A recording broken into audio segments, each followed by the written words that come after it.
ಚಾಲಕನ ನಿಯಂತ್ರಣ ತಪ್ಪಿ ಮಿಥೇನ್ ತುಂಬಿದ್ದಂಥ ಲಾರಿಯೊಂದು ಪಲ್ಟಿಯಾಗಿರುವಂಥ ಘಟನೆ ರಾಯಚೂರು ಜಿಲ್ಲೆಯಲ್ಲಿ ನಡೆದಿದೆ.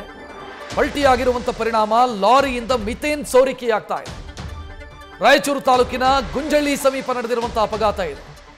ಆತಂಕ ಇರೋದು ಬ್ಲಾಸ್ಟ್ ಆಗಬಹುದೇನೋ ಅನ್ನೋ ಆತಂಕ. ಸೊ ಅಧಿಕಾರಿಗಳು ಅಲ್ಲಿ ಮುನ್ನೆಚ್ಚರಿಕಾ ಕ್ರಮವನ್ನು ತೆಗೆದುಕೊಂಡಿದ್ದಾರೆ. ಮಿಥೇನ್ 11 ಸೆಲ್ಸಿಯಸ್ ತಾಪಮಾನಕ್ಕೆ ತಲುಪದಂತೆ ಎಚ್ಚರಿಕೆಯನ್ನು ವಹಿಸಿದ್ದಾರೆ. ಅಂದರೆ 11 ಡಿಗ್ರಿ ಸೆಲ್ಸಿಯಸ್ನಷ್ಟು ತಾಪಮಾನದಲ್ಲಿ ಇರಬೇಕು, ಅದಕ್ಕಿಂತ ಹೆಚ್ಚಾದರೆ ಬ್ಲಾಸ್ಟ್ ಆಗಬಹುದು ಅನ್ನುವಂಥ ಆತಂಕ. ಸೊ ಆ ಕಾರಣಕ್ಕಾಗಿ ಮುನ್ನೆಚ್ಚರಿಕಾ ಕ್ರಮವನ್ನು ತೆಗೆದುಕೊಳ್ಳಲಾಗಿದೆ. ನೋಡ್ತಾ ಇದ್ದೀರಿ, ಮಿಥೇನ್ ತುಂಬಿದಂಥ ಲಾರಿ ಪಲ್ಟಿಯಾಗಿದೆ. ಸದ್ಯ ಅಲ್ಲಿ ಆ ಟ್ಯಾಂಕರ್ ಏನಾದರೂ ಬ್ಲಾಸ್ಟ್ ಆಗುತ್ತಾ ಅನ್ನುವಂಥ ಆತಂಕವೂ ಕೂಡ ಮನೆ ಮಾಡಿದೆ. ಮುನ್ನೆಚ್ಚರಿಕಾ ಕ್ರಮವನ್ನು ತೆಗೆದುಕೊಳ್ಳಲಾಗಿದೆ. ಸುಮಾರು 1 ಕಿಲೋಮೀಟರ್ ವ್ಯಾಪ್ತಿಯಲ್ಲಿ ಅದಕ್ಕೆ ಬೇಕಾದಂಥ ಮುನ್ನೆಚ್ಚರಿಕಾ ಕ್ರಮವನ್ನು ಕೂಡ ಅಧಿಕಾರಿಗಳು ತೆಗೆದುಕೊಂಡಿದ್ದಾರೆ. ಈ ಬಗ್ಗೆ ಹೆಚ್ಚಿನ ಡೀಟೇಲ್ ನೀಡೋದಕ್ಕೆ ನಮ್ಮ ಪ್ರತಿನಿಧಿ ಶ್ರೀಕಾಂತ್ ಫೋನ್ ಸಂಪರ್ಕದಲ್ಲಿ. ಶ್ರೀಕಾಂತ್, ಈ ರೀತಿಯ ಘಟನೆಗಳು ನಡೆದಂಥ ಸಂದರ್ಭದಲ್ಲಿ ಪೊಲೀಸರಿಗೆ ಮ್ಯಾನೇಜ್ ಮಾಡೋದಕ್ಕಾಗಲ್ಲ, ತಜ್ಞರ ಮಾರ್ಗದರ್ಶನವನ್ನು ಪಡ್ಕೊಳ್ಬೇಕಾಗತ್ತೆ. ಯಾಕಂತಂದ್ರೆ ಕೆಮಿಕಲ್ ಅದು. ಏನು ಮಾಡ್ತಿದ್ದಾರೆ, ಏನಾಗ್ತಿದೆ ಸದ್ಯ? ನಿಜವಾಗ್ಲೂ ರಕ್ಷಿತ್, ಇದು ಆಕ್ಚುಲಿ ಆಗಿರೋದು ನಿನ್ನೆ ನೈಟು. ಆದ್ರೆ ಇದು ಕೇವಲ ಲಾರಿ ಪಲ್ಟಿ ಆಗಿದೆ ಅನ್ನೋದು ಅಷ್ಟೇ ಮೈಂಡ್ ಸೆಟ್ ಅಲ್ಲಿ ಇರುತ್ತೆ. ರಾಯಚೂರು ತಾಲೂಕಿನ ಗುಂಜಳ್ಳಿಯ 167 ಹೈವೇ ಇದೆ, ರಾಷ್ಟ್ರೀಯ ಹೆದ್ದಾರಿ 167 ಅಲ್ಲಿ ಒಂದು ಘಟನೆ ಆಗಿರುವಂತದ್ದು. ರಾತ್ರಿ ಆಗಿರುತ್ತೆ. ಅದೇ ಇದರ ಮಾಲೀಕರು ಯಾರು ಬಂದು ಹೇಳ್ತಲ್ಲ, ಸರ್ ಇದು ಮೀಥೇನು ಸಪೋಸ್ ಏನಾದ್ರು ಇದಕ್ಕೆ 11 ಡಿಗ್ರಿ ಸೆಲ್ಸಿಯಸ್ಗಿಂತನೂ ಜಾಸ್ತಿ ತಾಪಮಾನ ಏನಾದ್ರು ತಾಗ್ತು ಅಂತಂದ್ರೆ ಇದು ಬ್ಲಾಸ್ಟ್ ಆಗುವಂತ ಸಾಧ್ಯತೆ ಇರುತ್ತೆ. ಇದ್ರ ಪರಿಣಾಮ 200 ರಿಂದ 300 ಮೀಟರ್ ವರೆಗೂ ಇದರ ಒಂದು ಬೆಂಕಿಯ ಕೆನ್ನಾಲ್ ಏನಿರುತ್ತೆ ಜ್ವಾಲೆ ವ್ಯಾಪಿಸುವಂತಹ ಸಾಧ್ಯತೆ ಇರುತ್ತೆ.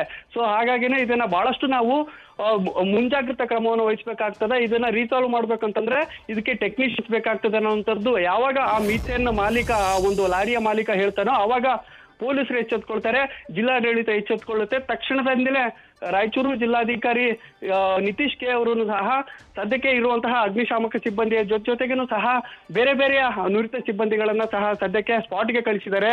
ಕೇವಲ ಇದು ಯರಿಗೆರೆ ಲಿಮಿಟ್ಸ್ ಅಲ್ಲಿ ಆಗಿದೆ. ಯರಿಗೆರೆ ಮಾತ್ರ ಅಲ್ಲ, ಈ ಸುತ್ತಮುತ್ತ ಇರುವಂತಹ 5-6 ಪೊಲೀಸ್ ಸ್ಟೇಷನ್ ನ ಅಧಿಕಾರಿಗಳು, ಸಿಬ್ಬಂದಿಗಳು ಎಲ್ಲರೂ ಅಲ್ಲೇ ಇದ್ದಾರೆ. ನಿರಂತರವಾಗಿ ಅಗ್ನಿಶಾಮಕ ಸಿಬ್ಬಂದಿಗಳು ಅದಕ್ಕೆ ನೀರನ್ನ ಎರೆಯುವ ಮೂಲಕ ಟ್ಯಾಂಕರ್ ವ್ಯವಸ್ಥೆಯನ್ನ ಮಾಡಿದ್ದಾರೆ. ನೀರು ಎರಿತಾ ಇದ್ದಾರೆ, ಕಂಟಿನ್ಯೂಸ್ ಆಗಿ ನೀರು ಅದನ್ನ ತಂಪುಗೊಳಿಸ್ತಾ ಇದ್ದಾರೆ. ರಾಯಚೂರು ಜಿಲ್ಲೆಯಲ್ಲಿ ಸದ್ಯಕ್ಕೆ 34 ಡಿಗ್ರಿ ಸೆಲ್ಸಿಯಸ್ ತಾಪಮಾನ ದಾಖಲಾಗ್ತಾ ಇದೆ. 11 ಡಿಗ್ರಿ ಸೆಲ್ಸಿಯಸ್ಗಿಂತ ಹೆಚ್ಚು ತಾಪಮಾನ ಏನಾದ್ರು ಆ ಮೀಥೇನ್ ಲಾರಿಗೆ ಏನಾದ್ರು ತಾಗ್ತು ಅಂತಂದ್ರೆ ಬ್ಲಾಸ್ಟ್ ಆಗುವಂತ ಸಾಧ್ಯತೆ ಇರುವಂತ ಪರಿಣಾಮವಾಗಿ ನಿರಂತರವಾಗಿ ಇದ್ರ ಪರಿಣಾಮವಾಗಿ NH 167 ಹೈವೇ ಏನಿದೆ ರಾಯಚೂರಿನಿಂದ ಮಂತ್ರಾಲಯಕ್ಕೆ ಕನೆಕ್ಟ್ ಆಗುವಂತಹ ಮಧ್ಯ ರಸ್ತೆಯಲ್ಲಿ ಇದು ಒಂದು ಘಟನೆ ಆಗಿದೆಯಲ್ಲ, ಕಂಪ್ಲೀಟ್ ಆಗಿ ರೋಡ್ ಅನ್ನ ಬ್ಲಾಕ್ ಮಾಡಿದ್ದಾರೆ. ಯಾವುದೇ ಒಂದೇ ಒಂದು ವಾಹನ ಆಗಿರ್ಬೋದು, ವ್ಯಕ್ತಿ ಆಗಿರ್ಬೋದು, ಆ ಒಂದು ವ್ಯಾಪ್ತಿಯಲ್ಲಿ ಏನಿದೆ ಹೋಗ್ಲಿಕ್ಕೆ ಸಾಧ್ಯ ಇಲ್ಲ. ರೋಡ್ ಅನ್ನ ಡೈವರ್ಟ್ ಮಾಡಿದ್ದಾರೆ ಪ್ರಯಾಣಿಕರಿಗೆ.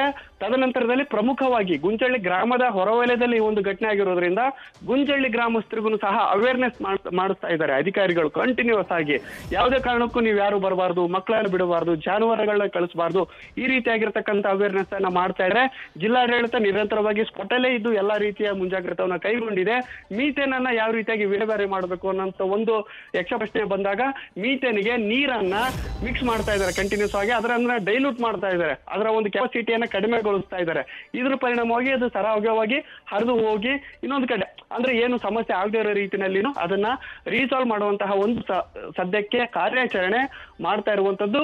ಇದನ್ನ ಕಂಪ್ಲೀಟ್ ಆಗಿ ಇನ್ನು ಕಾರ್ಯಾಚರಣೆ ಮುಂದುವರಿತಾ ಇದೆ. ಈ ಒಂದು ಎಲ್ಲ ಕಾರ್ಯಾಚರಣೆ ಮುಗಿಬೇಕು ಅಂತಂದ್ರೆ ಸಂಜೆವರೆಗೂ ಈ ಒಂದು ಪ್ರೊಸೆಸ್ ನಡೀತಾ ಇರುತ್ತೆ. ಜಿಲ್ಲಾಡಳಿತ ಹೈ ಅಲರ್ಟ್ ಆಗಿದೆ. ಅಗ್ನಿಶಾಮಕ ಸಿಬ್ಬಂದಿ ಸೇರಿದಂತೆ ನುರಿತ ಸಿಬ್ಬಂದಿಗಳು ಸಹ ಸ್ಪಾಟ್ ಅಲ್ಲಿ ಇದ್ದು ಯಾವುದೇ ಅಹಿತಕರ ಘಟನೆ ಆಗದೆ ಅಂತ ಮುಂಜಾಗ್ರತಾ ಕ್ರಮ ಕೈಗೊಂಡಿದ್ದಾರೆ. ರಕ್ಷಿತ್, ನ್ಯೂಸ್ ಫಸ್ಟ್ ನಿರ್ಭೀತಿಯಿಂದ ನಿಮ್ಮ ಪರವಾಗಿ.